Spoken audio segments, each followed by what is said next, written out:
Assalamualaikum warahmatullahi wabarakatuh. Kembali lagi bersama dengan saya, Ruli Rupana Sakti, dari Pengadilan Negeri Nrekang, salah satu peserta Latsar CPNS Mahkamah Agung 2024, gelombang 1 Angkatan 2 Kelompok 4 Wilayah Makassar. Masih dibahas bareng, kali ini kita akan coba untuk memahami substansi adaptif dan kolaboratif. Adaptif dan kolaboratif yang dimaksud dalam hal ini tentunya masih berkaitan dengan konsep atau nilai-nilai berakhlak. Jadi langsung saja kita masuk ke apa itu adaptif.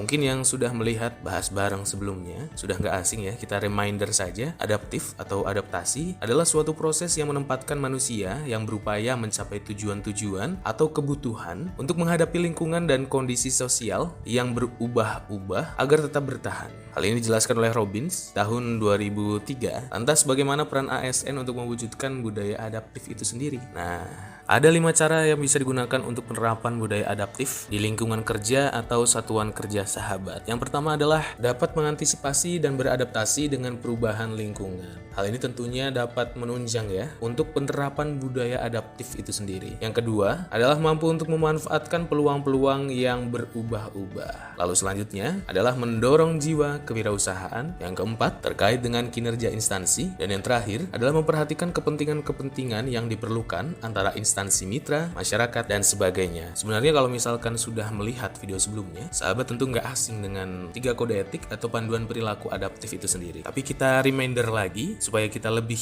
paham dan kita lebih nyantol ya. Apa saja 3 kode etik atau panduan perilaku adaptif? Yang pertama adalah cepat menyesuaikan diri menghadapi perubahan. Yang kedua, bisa terus berinovasi dan mengembangkan kreativitas. Dan yang terakhir adalah bertindak proaktif. Lalu kita masuk ke materi baru yaitu tentang kolaboratif ya sahabat ya.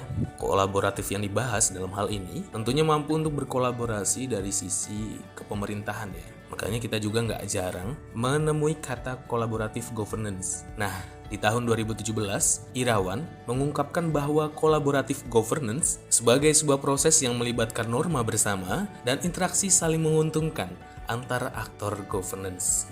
Lalu, kolaboratif dalam konteks organisasi pemerintah ini dipengaruhi oleh apa saja ya kira-kira ya? Nah, kita perlu cari tahu faktor apa sih kira-kira yang mempengaruhi keberhasilan dalam kolaborasi antar lembaga pemerintah. Yang pertama adalah faktor kepercayaan. Jadi kalau antar lembaga pemerintah ini saling percaya, maka tentunya kolaborasi dalam konteks organisasi pemerintah akan berhasil ya dengan baik. Yang kedua, adanya pembagian kekuasaan yang jelas. Yang ketiga, gaya kepemimpinan masing-masing antar lembaga ataupun pemimpin yang ada di atasnya itu seperti apa. Yang keempat, strategi manajemen. Dan yang terakhir adalah efisien efektif. Efisien efektif dalam hal ini adalah formalisasi pada pencapaian kolaborasi yang efisien efektif antara entitas publik. Hal ini disampaikan oleh Kustumato pada tahun 2021. Kalau tadi ada faktor-faktor yang menunjang untuk keberhasilan suatu kolaborasi, ada juga beberapa hambatan-hambatan yang dapat menjadi suatu faktor dalam menghambat kolaborasi antar organisasi pemerintah. Yang pertama, ketidakjelasan batasan masalah karena perbedaan pemahaman. Perbedaan pemahaman dalam hal apa? Dalam kesepakatan kolaborasi. Jika ada 2 lembaga organisasi pemerintah yang dalam hal ini tidak memiliki kesepahaman atau kesepakatan dalam berkolaborasi, tentu akan menghambat jalannya kolaborasi antara mereka. Yang kedua adalah dasar hukum kolaborasi yang tidak jelas. Makanya, dalam hal ini diperlukan suatu MOU atau aturan yang jelas mengenai kolaborasi antar organisasi pemerintah atau dalam hal ini adalah antar lembaga pemerintahan. Selaras dengan kolaborasi antar organisasi pemerintah, tak jarang kita juga sering mendengar ya terkait dengan Wall of Government atau WOG. Waduh. Asik sekali. WOG atau WOG ya adalah sebuah pendekatan penyelenggaraan pemerintahan yang menyatukan upaya-upaya kolaboratif pemerintahan dari keseluruhan sektor dalam ruang lingkup koordinasi yang lebih luas guna mencapai tujuan bersama dalam bidang pembangunan kebijakan, manajemen program, dan pelayanan publik. Nah, Wall of Government ini adalah suatu langkah yang baik, pendekatan yang baik guna membentuk suatu pemerintahan yang kolaboratif. Nah, lalu tentunya kita akan berpikir, Wall of Government yang baik tersebut prakteknya itu seperti apa? Bagaimana caranya untuk mewujudkan suatu Wall of Government? Ternyata ada cara-caranya ini. Ada beberapa praktek dari Wall of Government yang bisa diterapkan. Yang pertama adalah dengan adanya penguatan koordinasi antar lembaga. Nah, dengan cara seperti apa, prakteknya seperti apa, banyak hal. Bisa dengan cara mengurangi jumlah lembaga yang ada sampai mendekati jumlah yang ideal untuk sebuah koordinasi. Dengan jumlah lembaga yang rasional, maka koordinasi dapat dilakukan dengan lebih mudah. Nah, ini konsep yang pertama tadi ya. Lalu yang kedua, membentuk lembaga koordinasi khusus. Pembentukan lembaga terpisah dan permanen yang bertugas dalam mengkoordinasikan sektor atau kementerian adalah salah satu cara melakukan WOG.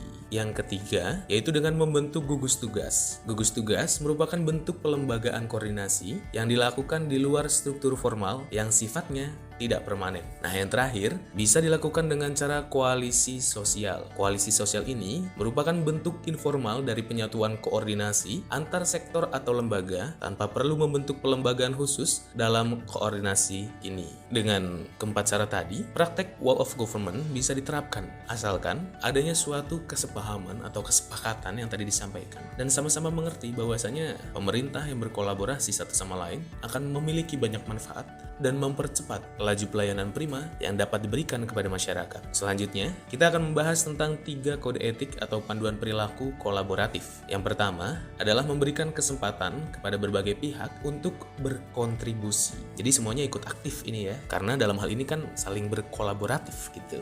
Yang kedua, itu terbuka dalam bekerja sama untuk menghasilkan nilai tambah. Nah, yang terakhir, menggerakkan pemanfaatan berbagai sumber daya untuk tujuan bersama. Jika ketiga panduan perilaku kolaboratif ini sudah dilaksanakan, maka lingkungan kerja yang kolaboratif tentu akan menjadi suatu keniscayaan. Jadi mari kita wujudkan lingkungan kerja yang adaptif dan juga kolaboratif. Terima kasih sudah mendengarkan dan juga melihat video bahas bareng kali ini. Semoga bermanfaat dan sampai jumpa di video berikutnya. Assalamualaikum warahmatullahi wabarakatuh. Bye bye.